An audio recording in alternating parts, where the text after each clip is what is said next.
Formal greetings. এবার আমরা formal গ্রিটিংসের কিছু এক্সাম্পল নিয়ে, উদাহরণ নিয়ে আলোচনা করব। একদম প্রথমে খেয়াল করে দেখবেন সবচেয়ে জনপ্রিয় ফর্মাল গ্রিটিংটা হলো hello, how are you.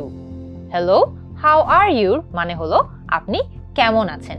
So আপনার যখন কারোর সঙ্গে প্রথম দেখা হলো বা আপনি হয়তো বা তার সঙ্গে ফোনে কথা বলছেন, মেসেজের মাধ্যমে কথা বলছেন, আপনি কিন্তু খুবই সহজে হ্যালো, হাউ আর ইউ এটা জিজ্ঞেস করে তাকে গ্রিট করতে পারবেন। আরও কিছু মজার মজার গ্রিটিং রয়েছে যেগুলো আমরা ফর্মাল পরিস্থিতিতে ব্যবহার করতে পারি, যেমন গুড মর্নিং অথবা গুড আফটারনুন অথবা গুড ইভিনিং।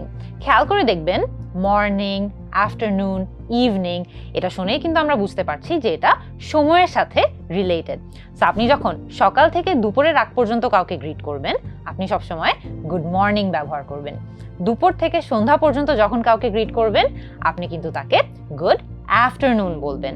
আর সন্ধ্যার পরে যদি কারোর সঙ্গে দেখা হয়ে যায় এবং তাকে তখন আপনি গ্রিট করতে চাচ্ছেন, আপনি তাকে গুড ইভিনিং বলে গ্রিট করবেন। খুবই মজা কিন্তু। এরপরে আরেকটা খুব কমন একটি ফর্মাল গ্রিটিং রয়েছে, যেটা হচ্ছে it's nice to meet you. এটা কিন্তু আমাদের সবাইকেই বলা উচিত। যখন আমাদের কারোর সঙ্গে দেখা হয়ে অনেক ভালো লাগলো, আমরা কিন্তু তাকে it's nice to meet you এটা বলেও গ্রিট করতে পারি।